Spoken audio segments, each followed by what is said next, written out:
tema kita pada hari ini, kita akan melaksanakan sebuah kajian tematik yang akan membicarakan terkait masalah mengambil kesembuhan atau mengambil pengobatan dengan Al-Quran melalui metode ruqyah syariah dengan konsep rehab hati. Alhamdulillah, untuk pemateri kita pada hari ini langsung kita datangkan dari pusat. Beliau adalah Ustadz Abu Al-Maududi dan beliau merupakan pembina Rehab Hati Foundation nasional. Insya Allah nih, beliau Ustadz Abu Al-Maududi, dan kebetulan beliau orang Betawi, Pak. Beliau juga orang Betawi Tebet oleh beliau. Baik, tanpa memperpanjang waktu, kita langsung mulai acara kita pada hari ini dengan membacakan basmalah. Bismillahirrahmanirrahim. Kepada Ustadz Abu Al-Maududi, waktu dan tempat dipersilahkan. Bismillah. Assalamualaikum warahmatullahi wabarakatuh. Sekali lagi ya, kayaknya jawabnya kurang semangat. Ibu-ibu semangat jawabnya, Ibu ya. Assalamualaikum warahmatullahi wabarakatuh. Innal hamdalillah nahmaduhu wa nasta'inuhu wa nastaghfiruh wa na'udzu billahi min sururi anfusina wa min sayyiati a'malina may yahdihillahu fala mudilla lahu wa may yudlil fala hadiya lahu. Asyhadu an la ilaha illallah wahdahu la syarika lah wa asyhadu anna Muhammadan abduhu wa rasuluhu la nabiyya ba'dah. Allahumma salli wa sallim ala nabiyyina Muhammadin wa ala alihi wa ashabihi wa man tabi'ahum ila yaumiddin, amma ba'd. Ikhwani akhwati fillah rahimakumullah, Bapak Ibu-ibu yang dirahmati oleh Allah. Pertama-tama dan yang paling utama, mari kita panjatkan puji syukur kita kehadirat Allah Subhanahu wa taala yang telah banyak melimpahkan nikmatnya, terutama nikmat iman dan Islam serta nikmat sehat wal afiyah, sehingga kita bisa bertemu di sini di salah satu rumahnya Allah dalam rangka untuk mengkaji salah satu At-Tibun Nabawi, salah satu pengobatan cara Nabi, yang mana insya Allah pengobatan ini sangat dibutuhkan oleh umat Islam nantinya di akhir zaman nanti, ya, di akhir zaman nanti insya Allah. Dikabarkan bahwa akhir zaman nanti semua teknologi itu akan punah, akan musnah. Jadi seseorang itu akan mengobati dirinya tidak lain dan tidak bukan hanya dengan Al-Quran. Ya, maka kita akan pelajari metodenya. Salawat dan salam tak lupa kita haturkan kepada junjungan kita, qudwah kita, suri tauladan kita, yaitu baginda Rasulullah sallallahu alaihi wasallam beserta keluarganya, para sahabatnya dan seluruh pengikutnya yang tetap istiqomah di dalam menjalankan sunnah. Dan mudah-mudahan kita yang hadir di sini akan mendapatkan syafaat beliau di yaumil hisab nanti. Amin, amin ya rabbal alamin. Ikhwani fillah rahimakumullah, Bapak Ibu-ibu. Ya, perkenalkan dulu seperti tadi yang sudah disampaikan oleh Ustaz Taufik, ya, bahwa saya biasa dipanggil dengan Abu Al-Maududi. Tinggal saya sekarang ini di Mampang Perapatan, Bu, ya, di Buncit, ya, di Buncit, di Mampang Perapatan. Dan memang benar saya orang Betawi, Pak, Betawi asli. Kalau orang tua dulu, ibu itu dari Senayan, kemudian digusur pada waktu pembangunan Istora Senayan, ya, Istora Senayan digusur, dipindahkan ke Tebet, dan alhamdulillah saya lahirnya di Tebet.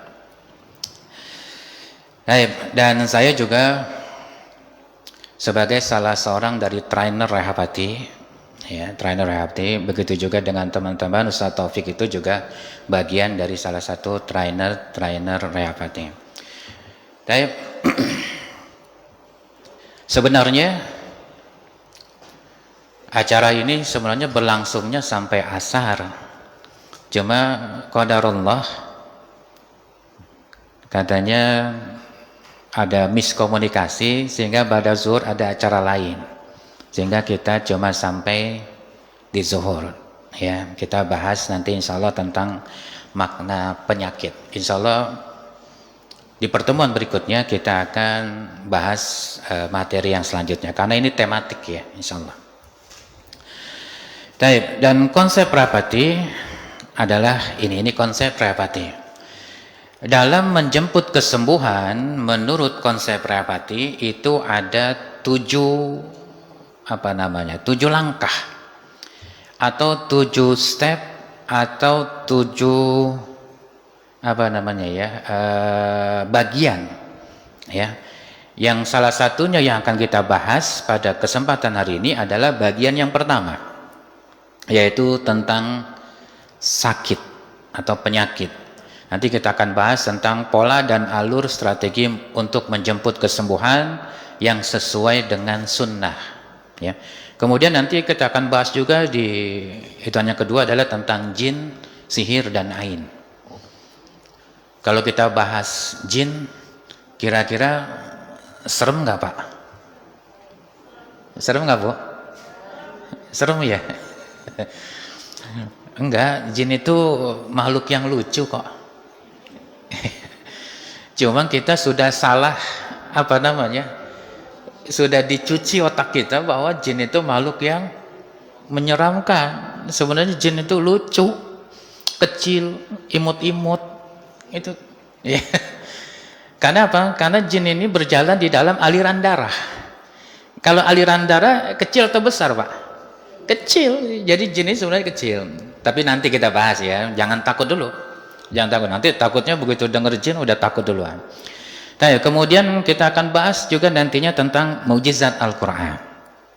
Ya, karena memang Al-Quran ini adalah satu-satunya mukjizat yang masih ada pada saat ini dan juga sampai nanti di hari kiamat nantinya. Kemudian kita bahas juga tentang tazkiyatun nafs. Ya, lalu ada terapi Al-Qur'annya yaitu terapi ruqyah syariah, nanti ada juga ruqyah mandiri dan juga terakhir tentang hijrah. Nah, ini adalah ketujuh ini adalah konsep untuk menuju kesembuhan berdasarkan konsep Prayapati. Ya. Baik, kita langsung saja masuk ke poin yang pertama, yaitu perjalanan spiritual menuju puncak kesembuhan. Kalau menuju puncak itu biasanya jalannya mendaki atau mendatar, Pak. Kalau ke puncak nih, kita mau ke puncak itu jalannya lurus saja itu atau mendaki? Mendaki. Kalau mendaki itu capek nggak gitu? Capek nggak Pak? Capek ya? Ada nggak mendaki yang nyantai gitu? Yang nggak capek ada nggak? Nggak ada ya, namanya mendaki itu pasti lelah, pasti capek, gitu kan ya? Itu umumnya gitu. Nah, begitu juga kalau kita ingin mendaki menuju kesembuhan, berarti capek atau nyantai nih? Capek atau nyantai Pak? Kalau kita ingin mendaki menuju kesembuhan yang datangnya dari Allah, kira-kira capek atau santai?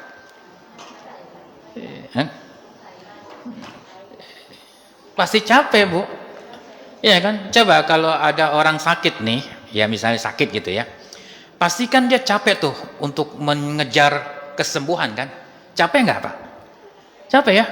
Udah berobat ke sana, belum juga berobat ke sini, belum juga diberikan kesembuhan, itu kan capek, ya? Nggak bisa santai itu, capek. Nah, makanya ini perjalanan spiritual menuju puncak kesembuhan. Yang namanya mendaki pasti lelah, pasti membutuhkan semangat dan tenaga yang lebih. Nah, gitu ya. Nah, jadi konsepnya nanti kita akan bahas tentang sakit, jenis-jenis macam-macam penyakit.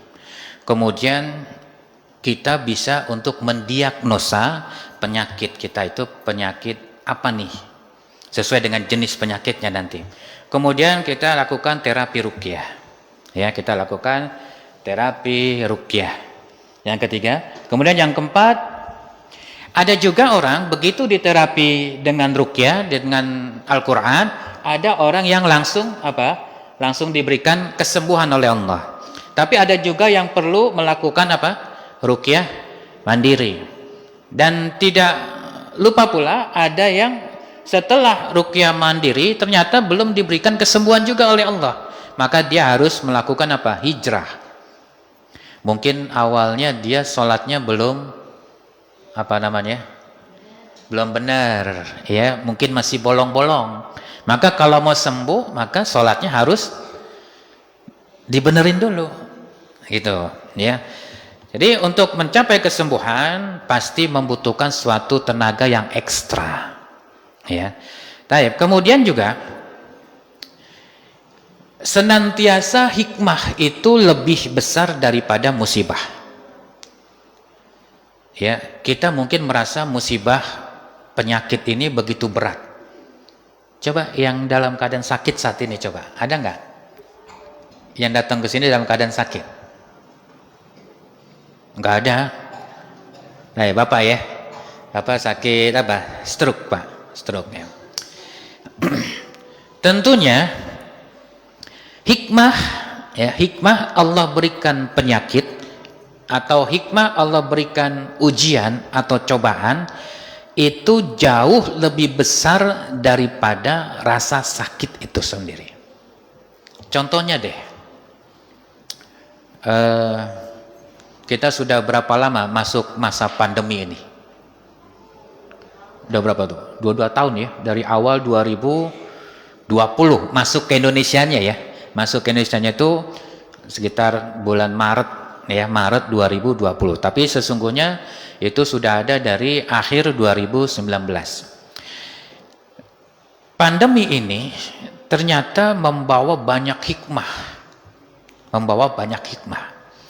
Di antaranya adalah kita jadi rajin untuk mencuci tangan. Betul nggak, Pak? Daripada cuci tangan, mendingan wudhu kan? Gitu ya. Daripada cuma cuci tangan doang, udah sekalian saja berwudu.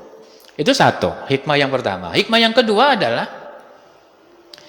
sekarang banyak orang memakai cadar walaupun dalam bentuk yang beda. Apa bentuknya, Bu? Masker. Itu kan. Sekarang nggak peduli perempuan, nggak peduli laki, pakai cadar semuanya atau pakai masker semuanya. Untuk apa sih? Katanya untuk melindungi dirinya. Iya, gitu kan ya? Untuk melindungi dirinya. Padahal yang dimaksudkan virus apa namanya? Corona itu kan makhluk yang kecil ya. Ciptaan Allah yang sangat kecil. Sangat kecil, Pak. Tapi dengan makhluk yang Allah ciptakan begitu kecilnya, kenapa seluruh umat manusia begitu ketakutan? Gitu ya. Ada hikmah diantaranya adalah kenapa Allah berikan ujian ini. Kenapa? Karena umat manusia sudah banyak yang sombong kepada Allah. Sudah banyak yang merasa dirinya lebih hebat daripada Allah. Maka Allah turunkan makhluk yang kecil. Seluruh umat manusia begitu gelisah. Sampai kita beribadah saja dibatasi. Gitu ya. Dibatasi kan? Awalnya nggak boleh berjamaah. Sekarang boleh berjamaah tapi dengan jaga jarak. Ya, sampai akhirnya mungkin manusia udah bosan sendiri. Sehingga akhirnya tidak lagi ada jaga jarak. Ya. Nah, jadi senantiasa hikmah itu jauh lebih besar daripada musibah. Kalau orang sakit, mungkin pada waktu sehatnya dia lalai kepada Allah. Tapi begitu diberikan sakit, dia jadi ingat kepada Allah. Harusnya. Ya. Ada kurang lebih saya ada materi tentang hikmah penyakit. Ya, ada 15 poin kurang lebih, itu ada hikmah penyakit ya, dan juga ada cara menyikapi dari penyakit itu sendiri. Baik. Sekarang yang dimaksudkan dengan kata sakit apa sih sebenarnya? Sakit itu apa, Bu, pengertiannya? Apa, Pak, sakit? Kan kita sering suka merasakan sakit kan? Nah, makna sakit itu apa sih sebenarnya? Makna sakit itu adalah melemahnya daya indera, baik indera jasmani maupun indera rohani, itu sakit. Jadi yang dimaksud dengan sakit itu adalah melemahnya daya indera, ya, baik indera jasmaninya maupun indera rohaninya, gitu. Contohnya, maaf, misalnya bapak saja, misalnya sakit stroke, berarti melemahnya indera apa? Jasmaninya kan Pak ya, mungkin tangannya atau yang lainnya. Ada orang sakit lemah secara fisiknya, pasti kalau orang sakit itu pasti lemah secara fisiknya kan, secara umumnya. Misalnya apa, sakit flu saja, itu pasti apa tuh? Lemah kan, pasti lemes, ya, dan lain sebagainya. Itu indera jasmaninya. Sementara kalau indera rohaninya, nah ini orang yang banyak banyak yang belum merespon kalau indera rohaninya itu sakit. Tapi kalau jasmaninya yang sakit, orang begitu banyak yang cepat meresponnya. Contohnya misalnya orang pusing saja, sakit kepala, orang cepat untuk merespon mencari obat untuk apa? Untuk sakit kepalanya kan. Biasanya minum obat apa Bu? Panadol, atau obat-obat yang ya pokoknya mengandung paracetamol, ya, itu yang untuk sakit kepalanya, cepat, ya. Tapi kalau giliran, ya, yang melemahnya itu indera rohaninya, orang itu sangat lambat untuk meresponnya. Contohnya apa? Melemah indera rohaninya, contohnya apa Pak? Malas sholat, itu berarti lemah rohaninya kan? Atau malas ngajinya, giliran ngaji malas, tilawah tuh aduh malas, itu namanya lemah indera rohaninya. Dan kebanyakan orang itu lalai kalau yang lemah itu indera rohaninya. Tapi kalau jasmaninya kan cepat dia, ya, kalau sakit dikit langsung cepat cari pengobatannya. Tapi giliran rohaninya yang sakit, orang itu lalai, itu lalai. Ya, itu kebanyakan gitu. Kemudian yang kedua, poin yang kedua adalah tujuan, ya, Allah memberikan rasa sakit, atau tujuan Allah menguji seseorang itu dengan rasa sakit. Yang pertama, tujuan itu bisa jadi sebagai ujian, ya, ujian. Yang kedua bisa jadi ini sebagai teguran, dan yang ketiga bisa jadi ini merupakan suatu azab, gitu. Nanti tinggal coba kita introspeksi diri nih, kira-kira Allah memberikan kita sakit itu sebagai apa? Kalau ujian, yang dimaksud dengan ujian itu adalah kalau orang itu sudah taat kepada Allah tapi tetap diberikan musibah, itu namanya ujian. Dalam rangka untuk meningkatkan apanya? Imannya. Kalau orang pengen naik kelas kan harus lewat apa Bu? Ujian kan? Dari SD mau ke SMP, nggak bisa main langsung masuk aja, harus lewat ujian. Nah begitu juga orang yang sudah beriman kepada Allah, sudah bertakwa kepada Allah dengan benar untuk menaikkan tingkatan imannya, maka Allah berikan ujian, gitu ya. Dan setiap orang masing-masing itu ujiannya berbeda-beda, tidak bisa disamakan ujiannya, karena tingkat keimanannya juga berbeda-beda. Kemudian sakit ini juga bisa menjadi sebagai apa? Teguran, ya. Musibah sakit ini bisa jadi sebagai teguran. Teguran untuk siapa? Untuk orang-orang yang telah lalai dari Allah, untuk orang-orang yang jauh dari Allah. Dan yang ketiga bisa jadi ini sebagai azab. Nah, untuk azab ini untuk orang-orang yang memang telah berlaku zalim kepada Allah, gitu loh. Ya, orang ini telah melakukan kezaliman kepada Allah. Inna syirka la zulmun azim. Di antaranya adalah kalau kita sudah berbuat kesyirikan kepada Allah, maka penyakit yang Allah berikan kepada kita bisa jadi itu sebagai azab untuk diri kita. Karena kita telah melakukan kezoliman kepada Allah. Baik, kemudian koneksi antara ruh dengan jasad, koneksi antara kalbu dengan jasad.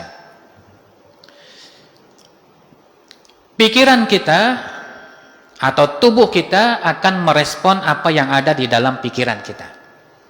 Makanya Allah selalu mengingatkan kita, memperingatkan kita untuk selalu bersikap husnuzon atau apa? Berprasangka baik. Kalau kita selalu berprasangka baik, maka hasilnya juga pasti baik. Allah berikan kita sakit, maka kita berhusnuzon kepada Allah. Alhamdulillah ya Allah, dengan ini hamba menjadi dekat kepadamu ya Allah. Tapi kalau kita suuzon, berprasangka buruk kepada Allah, udah kita pasti apa tuh? Pasti memaki-maki kan? Aduh, saya udah sholat kok, tapi kok masih sakit juga. Kurang apa sih saya ya Allah? Ah, itu namanya udah apa namanya? Selalu berprasangka buruk kan kepada Allah. Nah, gitu ya. Dan jadi pikiran kita itu akan membuat respon pada tubuh kita. Jadi kalau pikiran kita selalu baik, maka tubuh kita juga akan hasilnya baik. Baik. Kemudian kita harus mengkonsep ulang nih. Kalau kita ingin menggapai kesembuhan, maka carilah kesembuhan yang sesuai dengan syariat. Ya. Baik. Nah, untuk orang-orang yang beriman, ya, sakit ini adalah bagian dari musibah. Ini untuk orang-orang beriman ya. Sakit itu merupakan bagian dari musibah, dan seluruh musibah itu disebabkan karena dosa seseorang tersebut. Jadi kalau yang diberikan sakit, coba langsung introspeksi diri. Ya Allah, astagfirullah, ya Allah, hamba banyak dosa nih ya Allah, gitulah. Maka langsung istighfar ya. Nah, maka istighfar laksana obat penawar untuk seluruh dosa, terutama dosa-dosa yang kecil, gitu kan ya.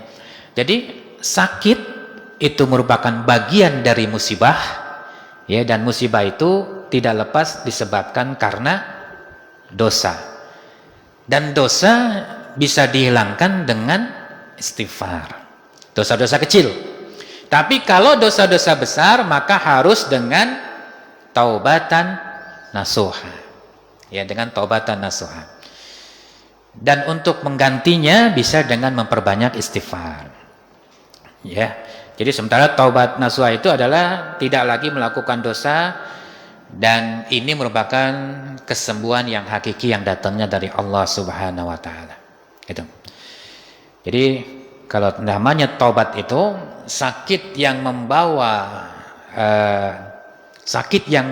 kita untuk bertobat kepada Allah itu jauh lebih baik daripada sehat tapi menyebabkan kita lalai dari Allah. Lebih enak mana, Bu? Sakit tapi dekat dengan Allah, atau sehat tapi jauh dari Allah? Lebih enak sakit. Yang enak tuh sehat dekat sama Allah. Ya gitu kan ya. Yang enak tuh sehat terus dekat sama Allah, itu udah enak banget, sempurna lah. Ya kan? Makanya kita kalau minta apa? Doa itu minta apa? Sehat wal apa? Sehat wal afiyah. Maksudnya wal afiyah ini sehat yang membawa kita taat kepada Allah. Afiyah. Kita kan selalu minta tuh ya Allah berikan hamba sehat wal afiyah. Jadi sehat yang membawa kita taat kepada Allah itu jauh lebih baik. Ya udah sakit jauh dari Allah, wah itu udah orang yang merugi namanya. Udah sakit tapi jauh dari Allah, itu orang-orang yang merugi. Ya, orang-orang yang merugi. Baik, nah sekarang kita masuk ke jenis penyakit. Ya, ini bagian dari yang pertama tadi. Jenis-jenis atau macam-macam penyakit. Yang pertama adalah penyakit jasmani atau penyakit jasad. ya, penyakit jasmani atau penyakit jasad. Penyakit jasmani di dalam Al-Qur'an disebut dengan kata ad-daun. Jadi penyakit jasmani di dalam Al-Qur'an disebut dengan kata ad-daun. Ya, dengan kata ad-daun. Sementara obatnya itu disebut dengan dawa. Jadi obat untuk penyakit jasmani itu dawa. Sementara yang pengobatnya, yang mengobatinya itu disebut dengan tabib. Ya. Atau kalau bahasa kitanya apa? Dokter, mantri. Atau kalau orang Cina itu ada sinse. Ya, obat dengan herbal-herbal gitu ya. Itu sinse. Sementara yang menyembuhkan siapa? Allah. Jadi penyakit jasmani dalam Al-Quran disebut dengan kata ad-daun. Obatnya dawa. Sementara yang mengobatinya disebut dengan tabib atau dokter atau mantri atau sinse. Sementara yang menyembuhkan adalah Allah, ya. Dan dawa ini, obat untuk penyakit jasmani ini itu ada di seluruh permukaan bumi. Jadi kita nggak usah khawatir, Pak. Ya. Jadi obat untuk penyakit jasmani ini ada di seluruh permukaan bumi. Kenapa? Ya. Karena hadis Nabi SAW mengatakan, ya, ma'anzalallahu da'an illa anzalallahu sifaan. Jadi Allah tidak akan menurunkan penyakit, melainkan menurunkan juga obatnya. Jadi setiap penyakit yang ada di permukaan bumi ini pasti ada obatnya. Gitu. Pasti ada obatnya. Kemudian juga kembali ada hadis Nabi yang lainnya mengatakan, setiap penyakit ada obatnya, dan apabila ditemukan obat yang tepat untuk penyakit tersebut, maka akan sembuhlah penyakit itu dengan izin Allah Azza wa Jalla. Contohnya gini, kalau ada orang sakit pusing atau sakit kepala, ada orang yang sembuh dengan minum Panadol, gitu ya. Tapi ada yang nggak sembuh juga, tapi sembuhnya dengan, misalnya dengan apa? Bodrek misalnya. Itu berarti obat yang tepat untuk orang si A itu adalah obat yang tepatnya adalah Panadol, sementara si B obat yang tepatnya adalah Bodrek. Gitu ya. Ini sunatullahnya seperti itu. Nah, kalau sudah ditemukan obat yang tepat, maka akan sembuhlah penyakit itu dengan izin Allah Azza wa Jalla. Kembali harus dengan izin Allah Azza wa Jalla. Jadi bukan obatnya yang menyembuhkan. Obatnya itu hanya sebagai apa? Sebagai perantara. Ya, perantara yang menyembuhkan itu tetap Allah Subhanahu wa taala. Nah, jadi penyakit jasad, ya, ini disebut juga sebagai penyakit jasmani atau penyakit yang disebabkan karena faktor biologis. Jadi penyakit jasad disebut juga sebagai penyakit jasmani atau penyakit yang disebabkan karena faktor biologis. Cirinya apa? Cirinya dia nyata, terlihat, dan terdeteksi secara medis. Jadi kalau ibu bapak ingin tahu sakit saya penyakit jasmani atau penyakit yang lain, maka cek ini cirinya ini, ya. Dia nyata terlihat, kemudian terdeteksi secara medis dan juga terlihat di tubuhnya. Itu. Contohnya misalnya Pak, kalau sakit kepala atau sakit apa namanya? Contohnya stroke saja, itu kan terlihat ya. Jelas terlihat dari anggota tubuhnya terlihat. Dan secara medis pun terdeteksi. Nah gitu berarti penyakitnya adalah penyakit medis atau penyakit jasad atau penyakit jasmani.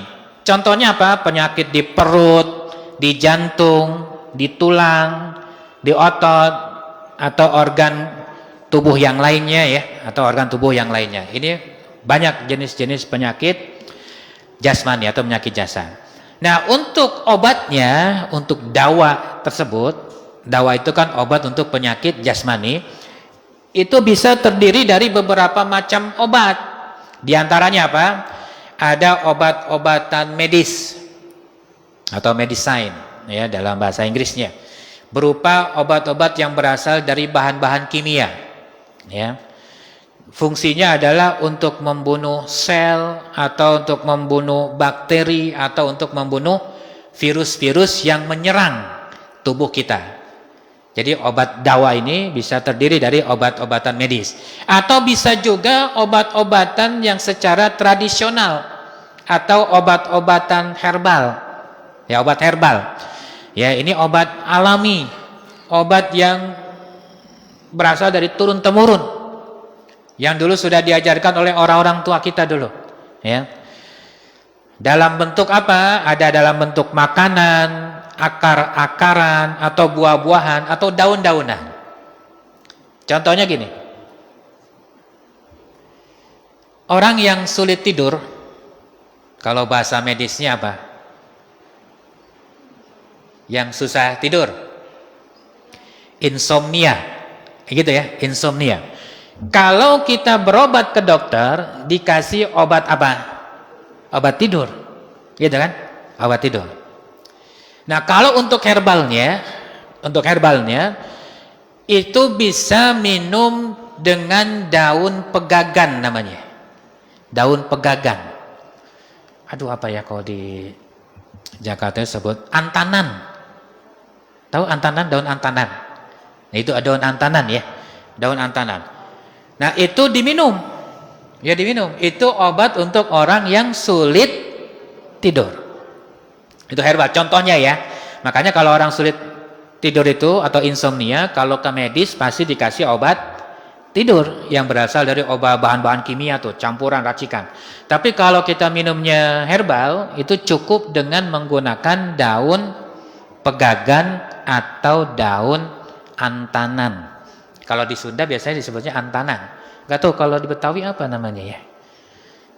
Sama kayak ya, antanan juga ya Bu ya. Ya, itu daun antanan. Atau bisa juga obat penyakit jasad ini berupa nutrisi, ya, atau seluruh kandungan makanan yang diperlukan oleh tubuh. Contohnya apa? Kalau kita dirawat di rumah sakit, biasanya diapain? Diinfus. Nah, itu nutrisi. Tuh, jadi infusan itu adalah nutrisi, makanan dalam bentuk cairan. Nah, gitu nutrisi gitu ya. Atau juga bisa dengan apa? Air. Gitu loh, air. Misalnya apa? Dengan air zam-zam misalnya. Itu kan bisa untuk obat jasad tuh, air zam-zam. Atau air yang sudah diruqyah. Nah, air ruqyah. Itu bisa untuk obat penyakit jasad. Jadi kaidahnya, sekali lagi kaidahnya, jika obat bertemu penyakit, insya Allah sembuh dengan izin Allah Azza wa Jalla, asal obatnya tepat, pas, gitu. Ya. Nah, sementara kalau herbal-herbal, nah ini herbal-herbal yang sunnah, ya, ada kurma ajwa, ada madu sidar, ya, ada daun bidara, ada juga bunga habbatus sauda. Kalau kurma, secara spesifik hadisnya mengatakan makanlah 7 butir kurma ajwa yang berasal dari perkebunan aliyah. Ya, jadi barang siapa yang makan 7 butir kurma ajwa aliyah di pagi hari, maka bisa untuk menolak sihir yang mau masuk ataupun mengeluarkan racun yang ada di dalam tubuh kita. Itu secara spesifik disebutkan ajwanya ajwa aliyah. Aliyah ini adalah salah satu perkebunan yang berada di kota Madinah, Pak. Jadi bukan ajwa biasa ya.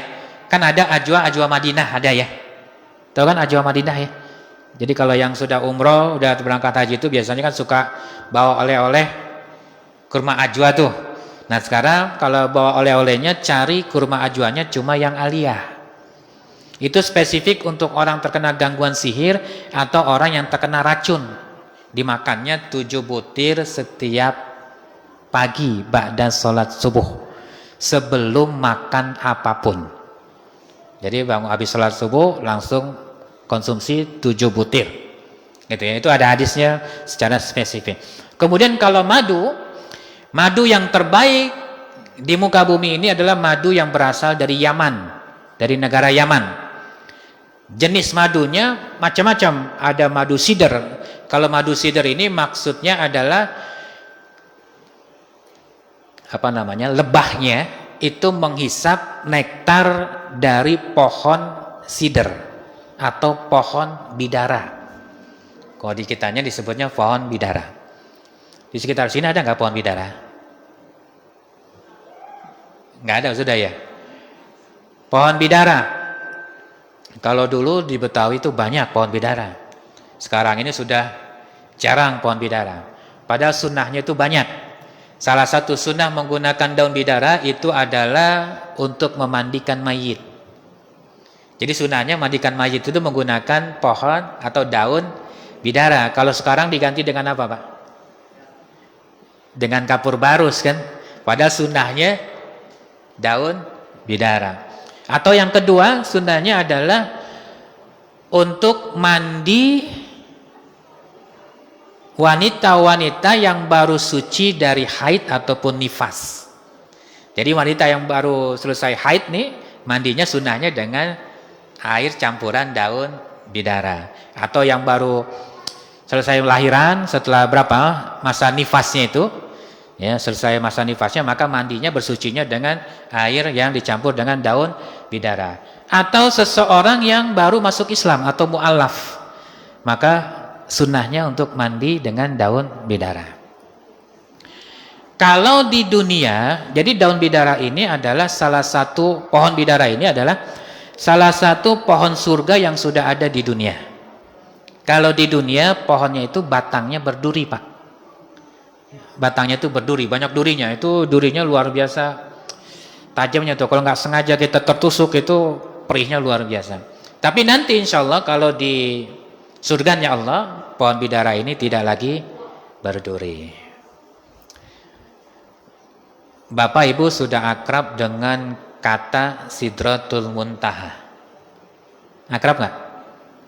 Apa kalau dengar Sidratul Muntaha, apa yang teringat dalam pikirannya? Ayo apa? Sidratul Muntaha. Teringatnya adalah kisah Isra dan Mi'rajnya Rasulullah sallallahu alaihi wasallam. Isra-nya itu perjalanan Nabi dari apa? Dari Masjidil Haram ke Masjidil Aqsa. Itu Isra. Sementara Mi'rajnya adalah perjalanan Nabi dari Masjidil Aqsa ke Sidratul Muntaha. Yang dimaksud dengan Sidratul Muntaha itu adalah di bawah pohon bidara yang rindang. Jadi pohon bidara ini sudah ada di surganya Allah. Gitu, Bu. Cuma bedanya kalau di surganya Allah batangnya tidak berduri, sementara kalau di dunia batangnya berduri. Baik ya, jadi ini adalah herbal-herbal yang penuh sunnah. Di antaranya tadi ada kurma ajwa alia, madu sider Yaman, daun bidara ataupun bunga habatus soda, dan juga ada yang lainnya, misalnya apa? Zaitun atau buah tin. Itu herbal sunnah tuh, Bu. Zaitun, kalau zaitun diolah menjadi minyak ya, ada minyak zaitun.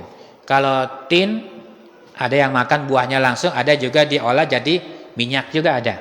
Ya, makan ada dalam Al-Qur'an kan? Wattini wazaitun. Gitu ya. Jadi itu adalah herbal sunnah. Dan juga bagian herbal sunnah itu adalah jahe. Jahe ini juga termasuk herbal sunnah. Sajian utama kalau kita baru masuk ke dalam surganya Allah, diberikan minuman jahe, Bu, oleh Allah Subhanahu wa taala. Jadi jahe ini minuman surga sebenarnya. Nanti begitu kita masuk ke dalam surganya Allah, pertama kali kita disuguhkan adalah dengan jahe. Kalau di kitanya disebut dengan apa ya? Welcome drink. Kalau kita sering nginep di hotel tuh kan suka ada tuh welcome drink namanya. Jadi minuman selamat datang gitu loh. Kita dikasihnya dengan jahe nanti di surga. Jadi kalau ada orang yang nggak suka dengan jahe, dipertanyakan. Bisa jadi bukan manusianya, tapi setan yang ada dalam tubuhnya. Jadi kalau di dalam tubuh kita ada setan, itu sangat tidak menyukai sesuatu hal yang menyangkut sunnah. Misalnya madu. Ya, madu itu kan sunnah. Bahkan dalam Al-Quran disebutkan bahwa obat dari segala macam penyakit itu madu. Gitu ya. Bahkan habatus sauda pun gitu. Jadi habatus sauda itu bisa menyembuhkan semua penyakit kecuali penyakit tua. Jadi kalau penyakit tua itu nggak ada obatnya. Ya, biar mau dioperasi ditarik sana tarik sini tetap saja tua. Gitu. Ya, jadi kalau ada orang yang tidak suka madu, bisa jadi ada masalah dalam dirinya. Gitu. Baik. Kemudian tadi itu ya, itu penyakit jasad atau penyakit jasmani. Kemudian yang kedua, jenis penyakit adalah penyakit ruhani atau penyakit psikis. Ya. Ruhani dalam bahasa Arab disebut dengan kata kolbu atau kulub. Ya, kulub atau kolbu. Penyakitnya disebut dengan marod. Kalau penyakit jasad tadi apa? Nama penyakitnya apa? Penyakit jasad? Apa Pak? Apa Bu? Ad-daun. Kalau penyakit jasad itu ad-daun. Ya, obatnya dawa. Ya, obatnya adalah dawa. Nah, sekarang kalau penyakit rohani itu namanya adalah marod. Itu ada di dalam surah Al-Baqarah ayat 10. Fi qulubihim maradun fazadahumullahu marada. Di dalam hatinya ada penyakit. Jadi penyakit hati itu disebut dengan marad. Obatnya apa? Syifa. Kalau syifa ini bukan obat tapi penyembuhnya, syifa disebut. Sementara yang menyembuhkan adalah Asy-Syafi, yaitu Allah. Salah satu nama Allah yaitu Asy-Syafi. Jadi yang menyembuhkan, Maha menyembuhkan. Jadi kalau penyakit jasad yang mengobatinya disebut dengan apa tadi? Tabib atau dokter atau mantri atau apa? Sinse. Sementara kalau untuk penyakit rohani disebut dengan syifa. Ya, disebut dengan syifa, itu penyembuh. Sementara yang menyembuhkan tetap yaitu Allah Subhanahu wa taala. Ya. Ini penyakit rohani. Kalau tadi penyakit jasad obatnya ada di seluruh permukaan bumi, sementara kalau penyakit rohani obatnya ada di mana? Obatnya hanya ada di langit. Jadi kalau penyakit jasad adanya di seluruh permukaan bumi, sementara kalau penyakit rohani obatnya hanya cuma ada di langit. Ya, ada di langit. Baik. Ya. Nah, penyakit rohani ini, ya, penyakit rohani itu bisa jadi disebabkan dua hal. Jadi penyakit rohani disebabkan karena dua hal. Yang pertama, yang murni karena gangguan jiwanya dia. Ya. Gangguan secara syahwatnya dia. Jadi bisa menyebabkan penyakit rohani, ya. Jadi gangguan jiwa ini adalah gangguan secara internal yang berada di dalam jasadnya, berupa apa? Syahwat atau ambisi diri seseorang. Atau yang kedua, penyakit rohani bisa disebabkan karena gangguan setan. Ya, bisa disebabkan karena faktor gangguan setan. Ini faktor eksternal, ya, faktor eksternal yang berada di luar diri manusia, baik setan sihir atau setan dari gangguan jin atau mungkin ain dari seseorang, itu namanya bisa menyebabkan gangguan setan yang menyebabkan penyakit secara ruhaninya. Jadi orang yang terkena penyakit ruhani itu bisa disebabkan karena dua, karena faktor gangguan jiwanya, yang kedua karena faktor gangguan setan. Baik. Kalau yang penyakit, ya, penyakit rohani disebut juga penyakit roh atau disebut juga sebagai penyakit rohani atau disebut juga sebagai penyakit mental atau penyakit jiwa, ya, atau penyakit yang disebabkan karena faktor syahwat. Kalau tadi jasmani disebabkan karena faktor biologis, maka kalau penyakit rohani lebih banyak disebabkan karena faktor syahwat seseorang, ya. Cirinya apa? Nah, kalau tadi kan penyakit jasmani cirinya apa? Ada 3 ciri tadi. Pertama, nyata, terlihat di tubuh kita dan terdeteksi secara medis. Sementara kalau penyakit rohani, cirinya adalah dia abstrak, tidak terlihat, di tubuhnya tidak terlihat, tidak nyata, ya. Tidak nyata, tidak terlihat, dan tidak terdeteksi secara medis. Jadi kalau kita datang ke medis, dia tidak terdeteksi, Pak. Tidak terdeteksi, Bu. Contohnya apa? Coba, kalau ada orang yang sombong. Sombong ini kan penyakit apa? Penyakit rohani itu, penyakit jiwa kan, sombong. Kalau kita ke dokter, dok, aduh kayaknya saya nih kena penyakit sombong nih. Kira-kira ada obatnya nggak ya? Kalau kita datang ke medis, ada nggak obat untuk sombong? Nggak ada. Bahkan dokter pun tidak tahu kalau orang itu sombong atau tidak, kecuali memang dia menampakkan, gitu ya, menampakkan kesombongannya, gitu kan. Mau diambil darahnya, mau diperiksa di lab atau diapain lagi, di CT scan, itu tidak akan terlihat sifat sombong seseorang. Makanya disebut sebagai penyakit abstrak atau penyakit yang tidak nyata, dia tidak terdeteksi secara medis, ya. Atau disebut juga sebagai penyakit non medis karena memang tidak akan ditemukan penyakitnya kalau kita berobatnya ke dokter, gitu loh. Coba deh, kalau orang malas ngaji, ke dokter ketahuan nggak, Bu? Nggak ketahuan, gitu kan? Itu penyakit non medis namanya, ya. Karena dia tidak terlihat, maka disebut sebagai penyakit gaib. Ya, karena dia tidak terlihat, maka disebut dengan penyakit gaib.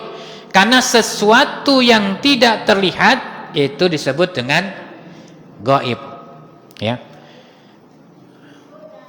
Kalau bangsa jin, ya, kalau bangsa jin itu terlihat atau tidak, Pak? Terlihat atau tidak, Bu? Nggak terlihat kan? Makanya disebut sebagai makhluk gaib karena tidak terlihat, ya. Tapi ada, Ustadz, orang yang bisa melihat jin, nah berarti orang itu yang bermasalah, gitu. Fitrahnya manusia tidak bisa melihat bangsa jin. Fitrah dari Allah, manusia tidak bisa melihat bangsa jin. Kalau ada manusia yang mengatakan dia bisa melihat bangsa jin, berarti manusia itulah yang sebenarnya bermasalah. Atau disebut dia terkena penyakit gangguan jin, gitu, ya. Jadi misalnya gini, ada orang nih, kita lagi jalan nih, atau kita lagi ngobrol lah, taruh ya. Kemudian ada orang mengatakan, aduh Pak, Bu, kayaknya di badan Bapak, Ibu nih kayaknya ada jinnya nih, ya. Ada yang ngikutin tuh, ada yang nempel di badan Ibu, gitu, ya. Ada kurang lebih ada 5 atau 10 jin. Wah, misalnya dia katakan begitu misalnya. Nah, kalau kita yang dikatakan seperti itu, kita tenang aja, Bu, nggak usah takut, nggak usah kita jadi serem. Kenapa? Karena sebenarnya dia yang bermasalah. Kita mah nggak bermasalah kan? Gitu loh. Jadi kalau ada orang yang mengatakan dirinya bisa melihat bangsa jin, kemungkinannya cuma 2. Pertama, dianya berbohong. Dia bohong, cuma mau nakut-nakutin kita doang. Atau yang kedua, sesungguhnya dia terkena gangguan jin. Yang terkena gangguan itu dia, bukan kita. Kalau kita mah gak ada masalah. Yang namanya bangsa jin itu kan hidup di antara kita kan, di sekitar kita. Ya, di sini juga ada bangsa jin. Kalau jin-jin yang muslim itu dia mendengarkan kajian-kajian keagamaan itu, dia duduk mendengarkan. Tapi jangan tanya duduknya kayak gimana. Karena nggak ada yang tahu kan duduknya kayak gimana. Tapi yang jelas dia ikut menyimak, ikut mendengarkan setiap kajian-kajian tentang sunnah. Gitu. Jadi kita nggak usah mencari tahu, wah duduknya di mana nih. Wah jangan sampai saya deketin. Ya nggak usah, terserah dia gitu. Yang namanya jin muslim itu pasti dia senang mengikuti kajian-kajian seperti bapak dan ibu saat ini. Tapi kalau jin-jin kafir dia tidak akan senang. Dia keluar gitu loh. Ya, dia keluar. Nah itu kalau bangsa jin. Jadi kalau ada orang yang mengatakan diri kita ada jinnya, itu kita mah tenang aja, nggak usah takut, nggak usah terpengaruhi. Berarti dialah yang sedang terkena penyakit gangguan jin. Gitu. Ya. Atau bisa juga penyakit rohani ini disebabkan karena sihir. Jadi ada orang yang menyihir kita. Ya ini penyakit rohani yang disebabkan karena faktor syahwat. Sementara kalau gangguan setan, ya penyakit rohani yang disebabkan karena faktor gangguan setan, ya bisa berasal dari 3 hal ini. Ada gangguan jin. Ya, gangguan jin ini adalah kondisi setan yang ada di dalam tubuh manusia yang disebabkan karena pernah diundang secara sengaja ataupun tidak sengaja, atau yang diturunkan turun-temurun, atau disebut dengan jin keturunan, atau jin saka, atau jin nasab, atau khodam-khodam dari orang tua kita atau leluhur kita yang diturunkan kepada kita. Ini yang pertama, gangguan setannya. Yang kedua, gangguan setan bisa disebabkan karena faktor sihir. Ini pengaruh setan yang ada dalam tubuh kita disebabkan karena faktor sihirnya. Atau yang ketiga, karena faktor ain. Ain ini adalah tatapan mata yang hasad. Tatapan mata yang hasad ataupun yang kagum tanpa melibatkan Allah di dalamnya. Jadi ain ini adalah jiwa yang hasad disertai dengan pengaruh setan. Misalnya gini, ada kita melihat tetangga kita maju hidupnya, ya, sukses. Terus ada tetangga yang lain itu melihatnya itu dengan perasaan apa? Kalau dulu ada peribahasa gini, apa ya? Senang melihat orang susah, susah melihat orang senang. Nah itu hasad. Jadi nggak boleh melihat tetangganya senang gitu, dia jadi susah. Jadi gelisah hidupnya, nggak bisa tidur, nggak enak makan. Kok orang yang sukses kok malah kita yang nggak enak makan gitu. Nah, itu orang yang hasad namanya Pak. Ya itu hasad. Jadi jiwa yang dipengaruhi rasa hasad itu bisa melemparkan ain, penyakit ain. Penyakit disebabkan karena ain, tatapan mata yang hasad. Atau bisa jadi ain ini disebabkan karena faktor kekaguman. Ya, ini disebut dengan ainul takjub. Ya, rasa kekaguman, rasa apa lagi? Apa namanya? Kalau kagum apa bahasa lainnya ya? Apa? Kegirangan gitu ya. Tapi kagumnya dia atau girangnya dia tanpa melibatkan Allah di dalamnya gitu loh. Jadi kalau kita kagum terhadap sesuatu, maka libatkan Allah di dalamnya. Misalnya apa? Dengan mengucapkan Masya Allah, ya, atau Barakallah, itu namanya kita kagum, tapi dengan melibatkan Allah di dalamnya. Bukannya, wih hebat ya. Nah itu namanya kagum, tapi tidak melibatkan Allah di dalamnya. Ini bisa terlempar ain. Ya. Tapi kalau kekaguman ini kebanyakan terjadi pada orang-orang terdekat. Misalnya anak dari ibunya atau dari orang tuanya. Jadi orang tuanya melemparkan ain kepada anak-anaknya, gitu. Memuji sesuatu secara berlebihan itu bisa melemparkan ain, gitu. Taib. Itu penyakit apa? Penyakit rohani, gitu kan? Berarti sudah ada berapa penyakit? Ada yang pertama penyakit jasmani, yang kedua penyakit rohani, ya.